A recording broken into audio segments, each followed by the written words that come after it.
Salve, meus queridos e minhas queridas! Eu sou o Snake e estou trazendo pra vocês mais uma análise sobre The Walking Dead War Beyond. Lembrando sempre que isso aqui não é um resumo do episódio, mas sim a minha análise, percepção e opinião sobre o que achei do episódio em si.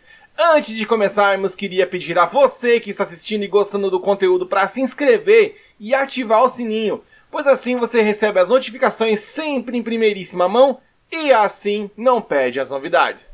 O episódio de hoje se chama Truth or Dare, ou no nosso idioma, Verdade ou Desafio. O nome é baseado naquela brincadeira que os jovens costumam jogar, com a garrafa caindo em uma determinada pessoa e ela conta uma verdade ou cumpre um desafio. Esse jogo é jogado em um determinado momento do episódio, mas antes de chegarmos nisso, vamos construir um raciocínio. O primeiro ponto que merece ser mencionado. Caras, esse foi disparadamente o melhor episódio dentre todas a temporada. Mas assim, na minha opinião, com sobras. E olha que eu amei o primeiro episódio. E eu digo isso com uma felicidade sem precedentes. Pois é uma série que desde o início, justamente pelo primeiro episódio, eu botava muita fé.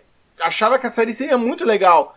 E confesso pra vocês que por volta do episódio 5 comecei a desanimar. O episódio passado ainda tinha sido melhor, mas ainda assim as coisas não estavam funcionando. O episódio de hoje não, ele foi espetacular e não apenas o fato dele ter sido muito bom, que é o que me deixa feliz. O fato de que a continuação dos eventos desse episódio tendem a ser muito bons também dá uma empolgação a mais. Então a gente consegue vislumbrar um próximo episódio muito bom também por conta desse.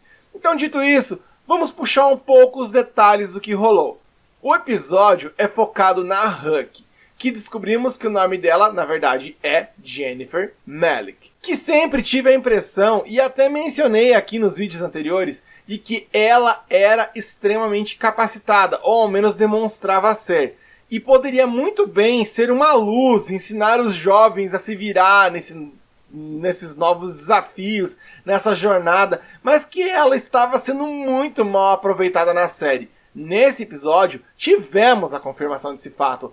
Ela era uma fuzileira do exército antes do céu desabar. Ou seja, tem cacoete de sobra para ser uma pessoa apta a sobreviver a esse mundo e lecionar para os mais jovens muitas coisas de valor. Mas, além disso, é por conta desse episódio que percebemos os motivos dela, de algumas formas, ser um pouco mais isolada, com pitadas até teoricamente traumáticas, teoricamente em outros episódios, pois nesse o que ficamos sabendo é que há um trauma gigantesco na sua existência. Diversas coisas aconteceram, onde culminou com o fato de que ela, para salvar um grupo de pessoas que seria exterminado, tomou a decisão de exterminar o seu próprio batalhão. Foda demais. Foi muito bom conhecer os detalhes dela. A forma como tudo foi conduzido foi muito legal. Deixando um pouco de falar sobre a Huck, para falarmos um pouco sobre outros personagens.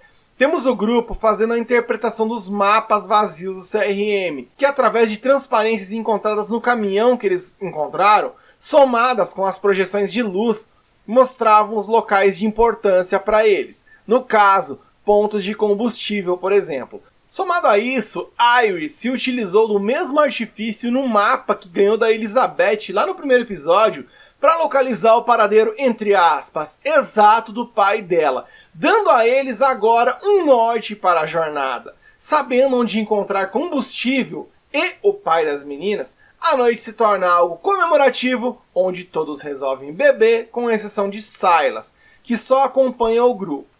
Eles resolveram jogar o tal do Verdade ou Desafio, e é nessa que Percy pergunta a Hope qual foi a pior coisa que ela já fez. Ela tenta desviar o foco e contar uma história relacionada a professores relaxantes, e ele percebeu que ela tinha algo a mais. Espremeu ela, Silas tentou intervir e mandar ele parar, mas a Hope complementa com: sim, há algo pior que isso, ter aceitado participar dessa brincadeira estúpida. Nisso, ela sai do local, Elton tenta convencê-la de que está tudo bem, ela diz pra ele voltar pra lá por querer ficar sozinha. É a culpa corroendo. E nesse momento temos Hope indo para um local onde está a Huck, E é aí que o episódio começa a se tornar realmente muito interessante. Hope, desesperada com o seu segredo, o conta pra Huck, e ela, dentre inúmeros conselhos, pede pra ela não contar isso a Elton. Meus queridos, eu achei isso algo muito, mas muito interessante, pois foge totalmente ao clichê de que tudo tem que ser exposto, explicado, as situações têm que se resolver e ser discutidas e tal. Assim, é uma situação que surgiu lá no início, a gente debateu até então como vai acontecer, e simplesmente se isso não acontecer, poxa, eu torço demais para que isso realmente se sustente, pois vai ser uma coisa original. E a Hope, inclusive, em um determinado momento, decretou no episódio que ela estava fazendo isso muito mais por ela do que por ele, no sentido de que isso apenas o machucaria e não traria a mãe dele de volta. Então, de alguma forma, eu espero que isso realmente se mantenha. O problema fica por conta daquele colar que ela ainda está usando. Aí eu pergunto, qual a probabilidade do Elton olhar para aquilo e atrelar a própria mãe? Meu, na boa. Por mais que ele tenha uma baita memória afetiva por aquilo, sério mesmo que aquilo era uma peça única e inigualável? Sério que ele iria olhar para aquilo e matar a charada completamente sem ao menos se questionar se é idêntico de fato ou apenas semelhante? Sei lá, se passaram 10 anos de tudo isso. Seria, na minha opinião, bem forçado.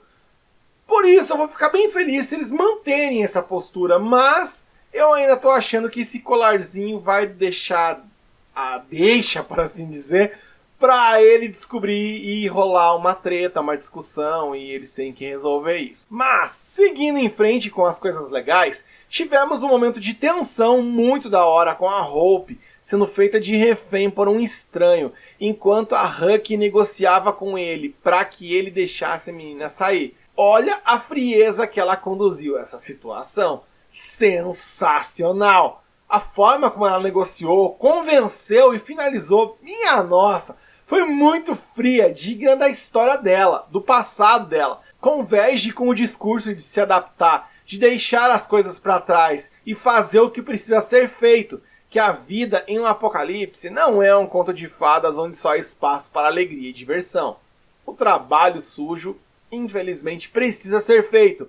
Ou é ele, ou é alguém do grupo que se vai.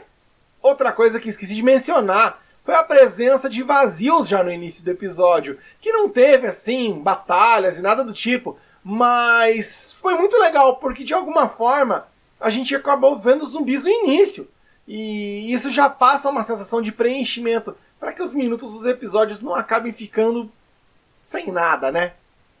Então, voltando para os momentos legais, foi da hora Elton fazendo uma mágica para tentar deixar a Hope melhor. É interessante como a ligação dos dois de alguma forma está fluindo legal.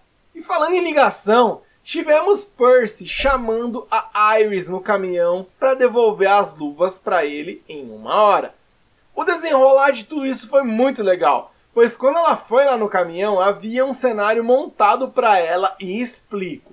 Quando eles estavam brincando de verdade o desafio, ela comentou que gostaria de ter conhecido o Louvre, que queria apreciar as artes e tals, e ele, em uma forma de agradá-la, fez uma espécie de Louvre no caminhão. Foi muito legal ver que ele realmente teve uma intenção de tornar o sonho da menina realidade.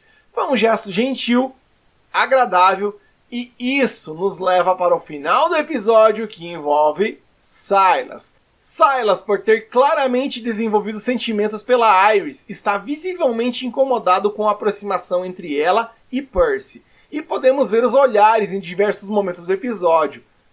Iris acaba adormecendo no caminhão, e quando acorda, vai atrás de Percy para ver se vai rolar um encontro ou algo do tipo. E ao chegar em um determinado lugar, temos um corpo deitado no chão, que parece e praticamente certeza que é do Tony, tio do Percy. Temos a arma do Silas ensanguentada no chão e temos um determinado local fechado. Ao abrirem a porta, vemos Silas com um litrão vazio do lado, com as mãos ensanguentadas, ou seja, aparentemente, e não podemos cravar porque tudo é hipótese, Silas por ciúmes, acabou bebendo, algo que ele tinha evitado durante todo o episódio, inclusive, e em um acesso de descontrole, provavelmente matou o Tony e provavelmente também tentou matar Percy, que talvez acabou fugindo do local. Essas informações aí são apenas deduções. Teremos as respostas apenas no episódio da semana que vem. Então não dá pra cravar nada. Talvez aconteceu alguma coisa, mas, ao que tudo indica, foi ciúmes. E meus amigos, o episódio acabou e acabou de maneira primorosa. Tivemos toda a história da Huck que engrandeceu a personagem, tivemos um andamento de certa forma original, com a Hope decidindo não abrir o segredo dela para com o Elton, e tivemos Silas, aparentemente bêbado e surtado, colocando toda a construção do grupo em risco.